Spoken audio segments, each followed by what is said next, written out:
할렐루야 6월 20일 말씀 묵상 시간입니다. 함께 보실 말씀은 사도행전 22장 30절부터 23장 11절 말씀입니다. 이튿날 천부장은 무슨 일로 유대 사람이 바울을 고소하는지 그 진상을 알아보려고 하였다. 그래서 그는 바울의 결박을 풀어주고 명령을 내려서 대제사장들과 온 의회를 모이게 하였다. 그리고 그는 바울을 데리고 내려가서 그들 앞에 세웠다. 바울이 의회원들을 주목하고 말하였다. 동포 여러분, 나는 이날까지 하나님 앞에서 오로지 바른 양심을 가지고 살아왔습니다. 이 말을 듣고 대제사장 아나니아가 곁에 서 있는 사람에게 바울의 입을 치라고 명령하였다. 그러자 바울이 그에게 말하였다. 회칠한 벽이여, 하나님께서 당신을 치실 것이요, 당신이 율법대로 나를 재판한다고 거기에 앉아 있으면서 도리어 율법을 거슬러서 나를 치라고 명령하시오. 곁에 서 있는 사람들이 말하였다. 그대가 하나님의 대제사장을 모욕하오. 바울이 말하였다. 동포 여러분, 나는 그가 대제사장인 줄 몰랐소. 성경에 기록하기를 너의 백성의 지도자를 욕하지 말라라 하였소. 그런데 바울이 그들의 한 부분은 사두개파 사람이요 한 부분은 바리새파 사람인 것을 알고서 의회에서 큰 소리로 말하였다. 동포 여러분, 나는 바리새파 사람이요 바리새파 사람의 아들입니다. 나는 지금 죽은 사람들이 부활할 것이라는 소망 때문에 재판을 받고 있습니다. 바울이 이렇게 말하니 바리새파 사람과 사두개파 사람 사이에 다툼이 생겨서 회중이 나뉘었다. 사두개파 사람은 부활도 천사도 영도 없다고 하는데 바리새파 사람은 그것을 다 인정하기 때문이다. 그래서 큰 소동이 일어났다. 바리새파 사람 편에서 율법학자 몇 사람이 일어나서 바울 편을 들어서 말하였다. 우리는 이 사람에게서 조금도 잘못을 찾을 수 없습니다. 만일 영이나 천사가 그에게 말하여 주었으면 어찌 하겠습니까? 싸움이 커지니 천부장은 바울이 그들에게 찢길까 염려하여 군인더러 내려가서 바울을 그들 가운데서 빼내어 병영 안으로 데려가라고 명령하였다. 그날 밤에 주님께서 바울 곁에 서서 말씀하셨다. 용기를 내어라. 내가 예루살렘에서 나의 일을 증언한 것과 같이 로마에서도 증언하여야 한다. 아멘. 여러분, 우리는 누군가 열심히 하는 일, 열심을 내는 일을 보면 그 사람이 무엇을 추구하는지, 그 사람의 움직이는 가치가 무엇인지 그 사람의 열심과 열정을 보면서 알 수 있습니다. 돈을 열심히 벌면 돈을 추구하는 것이고, 관계를 열심히 하면 관계를 추구하는 것이죠. 여러분은 무엇에 열심을 내며 사십니까? 무엇에 열정이 있으십니까?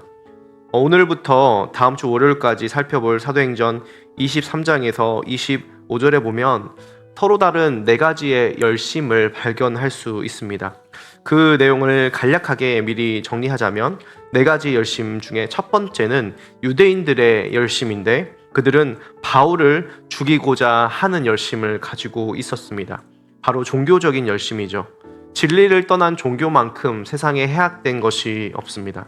그들은 자기 기득권을 지키기 위하여서 자기가 믿는 바 종교를 지키기 위하여서 이기적인 열심을 부려서 지금 바울을 재판하는 것 이후에도 내일 볼 말씀에 보면 바울을 죽이기 전에는 먹지도 마시지도 않겠다라고 결단하고 맹세한 사람이 40명이나 생기는 것을 우리가 보게 될 것입니다. 두 번째는 무엇입니까? 로마인들의 열심입니다. 그들은 돈과 권력, 명예를 위하여서 열심을 내었습니다. 앞으로 살펴볼 24장에서 바울에게 잘 보이려고 하는 총독 벨릭스는 바울에게 돈을 얻기 위하여서 환심을 사고자 합니다. 그 다음 총독인 베스도는 유대인들의 지지를 얻기 위하여서 바울을 가두어 두고자 합니다. 그래서 로마인들은 돈을 위해서 명성과 권력을 위하여서 자신의 열심과 열정을 다했던 것이죠. 그렇게 유대인과 로마인의 열정을 살펴보았을 때 우리는 나머지 두 가지의 열정은 어떤 열정인지 궁금해지게 됩니다. 세 번째와 네 번째 열심은 무엇입니까? 세 번째는 바로 바울의 열심입니다. 그 바울의 열심은 바로 복음을 전하는 열심입니다. 그는 재판장 앞에서도 어떤 사람들 앞에서도 복음을 전하기 위하여서 자신의 생명도 목숨도 아끼지 않는 열심을 내게 됩니다. 그 열심은 바로 말씀에 대한 열심과 같습니다. 그리고 마지막으로는 네 번째로 하나님의 열심입니다. 그것을 오늘 11절을 통하여서 살펴볼 것입니다. 우리가 세 번째 열심부터 더 자세히 살펴보자면 바울의 그 복음을 향한 열심, 고난과 핍박 속에서도 복음을 담대히 증언했던 그 열심은 과연 어디에서 나왔을까요? 비결이 오늘 말씀에 나옵니다. 그가 가진 복음의 열심은 바로 말씀에 대한 열심으로부터 나온 것입니다. 오늘 바울의 재판 현장을 1절부터 보게 됩니다. 바울을 죽이려 드는 유대인들로부터 천부장은 그를 구원해내고 그 사건을 정식으로 재판하기 위하여서 사건의 진상을 알고자 사내들인 의회를 소집했습니다. 바울은 1절부터 자신이 하나님 앞에서 바른 양심을 가지고 살았다라고 변론합니다. 그러자 옆에 있던 대제사장이 바울의 입을 치라고 명령합니다. 그러자 바울이 그에게 말하면서 회칠한 벽이라고, 당신 어떻게 율법을 가지고 나를 판단하면서 율법을 어기냐고 그를 욕하였습니다. 그러자 곁에 있는 사람들이 바울 당신이 하나님의 대제사장을 모욕한다고 얘기하자 바울이 그만 이렇게 얘기합니다. 동포 여러분, 나는 그가 대제사장인 줄 몰랐습니다.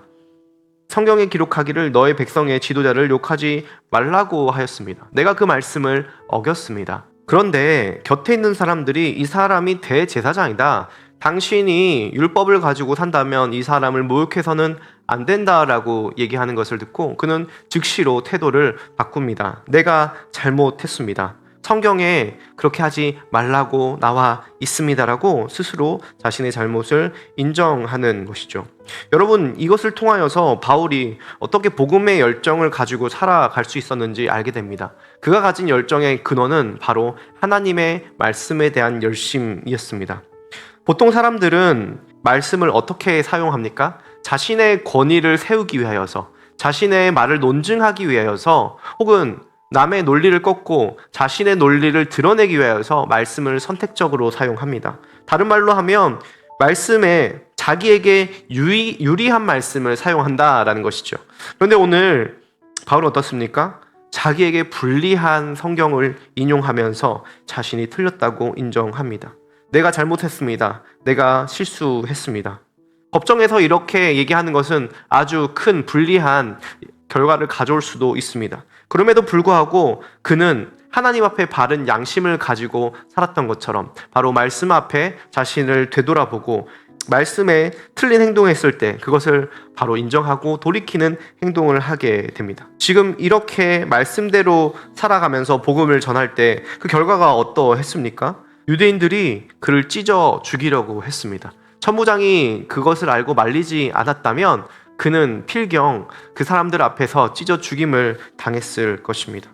이렇게 말씀을 따라 살아갈 때에 우리에겐 불리함이 찾아옵니다. 그럼에도 불구하고 복음을 향한, 말씀을 향한 바울의 열정을 꺾을 수는 없었습니다. 왜냐하면 그에게는 그 말씀이 어떤 시장 잡배의 이야기나 베스트셀러의 이야기가 아니라 바로 하나님의 말씀이었기 때문입니다. 오늘 그렇게 말씀을 따라 살아간 바울의 결과는 죄수로 그리고 죽음의 위협을 당하는 것이었습니다. 그런데 그런 그를 주님께서 찾아오셔서 하나님께서 그에게 직접 말씀하십니다. 용기를 내어라. 내가 예루살렘에서 나의 일을 증언한 것 같이 로마에서도 증언하여야 한다. 여러분, 우리가 말씀을 지키며 세상을 살아갈 때 때론 사망의 음침한 골짜기를 걷는 것처럼 느껴질 때가 있습니다. 그럼에도 불구하고 우리가 해를 두려워하지 않는 것은 주의 지팡이와 막대기가 우리를 안위하시고 돌보시기 때문입니다. 오늘 바울 곁에 서서 주님께서 말씀하고 계시는 것입니다. 이것은 다른 말로 신방이라고 할 수 있습니다. 신방이 무엇입니까? 찾을 심에 찾을 방, 방문해서 찾아보는 것이 신방입니다. 우리 함께하는 교회가 이제 대신방이 시작되었는데요. 담임 목사님께서 여러분의 삶의 터전에 찾아가서 여러분을 만나는 것이 신방인 것처럼 하나님께서 우리를 만나러 오시는 사건이 바로 신방입니다. 그것이 바로 우리가 설교 말씀에 들었던 구원의 사건입니다. 구원이 무엇입니까? 2주 전 설교에 구원은 전능하신 하나님께서 우리를 찾아오셔서 만나주시는 것, 그것이 구원이라고 했습니다.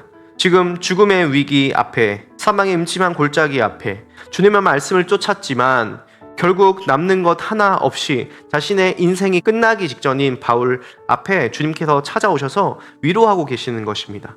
용기를 내어라. 그러면서 무엇이라고 덧붙이십니까? 네가 예루살렘에서 나의 일을 증언한 것 같이 로마에서도 증언하여야 한다.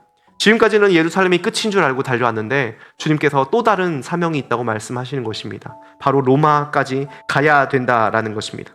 여러분, 이렇게 주님께서 찾아오시는 신방을 받을 때 어떤 일이 벌어집니까? 두려운 우리의 마음에 낙심이 떠나가고 강하고 담대한 마음이 생깁니다. 그것은 감정적인 위로뿐만 아니라 우리의 소명과 사명의 회복입니다. 이것이 끝이 아니라 나의 인생에 남은 일이 있구나, 주님의 소명을 향해서 다시 달려가야겠구나 하는 힘이 나는 것이 주님의 신방입니다. 여러분, 그것이 바로 네 번째 하나님의 열심입니다. 하나님은 자신이 택하신 한 사람, 천하보다 귀한 한 사람을 결코 죽음에 내버려 두지 아니하시고 그 사명 이루기까지 붙드시고 돌보십니다. 그리고 그 한 사람뿐만 아니라 온 열방을 회복시켜서 하나님께 예배드리는 일을 회복하기 위하여서 주님께서는 날마다 우리를 또 열방을 신방하고 다니시는 것이 하나님의 열심입니다. 우리가 하루를 살아도 소명을 위하여서, 사명을 위해서 하나님의 열심에 잇대어서 살아가는 귀한 검단 함께하는 교회와 이 방송을 듣는 모든 이들 되시길 주님의 이름으로 축복합니다. 기도하겠습니다. 살아계신 하나님, 참 감사합니다. 많은 세상 사람들이 종교적인 열심을 가지고 돈과 명예와 권력을 향한 열심을 가지고 세상을 살아가지만 오늘 성경에 본 바울은 바로 말씀에 대한 열심을 가지고 하나님의 말씀을 생명보다 귀히 여기며 복음을 전파하는 삶을 살았습니다. 하나님의 열심은 또한 그 바울을 붙들며 그가 다시 일어나 주님의 사명을 다할 수 있도록 그를 위로하고 격려하고 일으키는 하나님의 열심을 보았습니다. 하나님, 오늘 우리가 하나님의 열심에 잇대어, 영혼에 잇대어 말씀을 붙잡고 살아가는 삶 살 수 있도록 모든 이들을 축복하여 주시옵소서. 감사드리며 예수님의 이름으로 기도합니다. 아멘.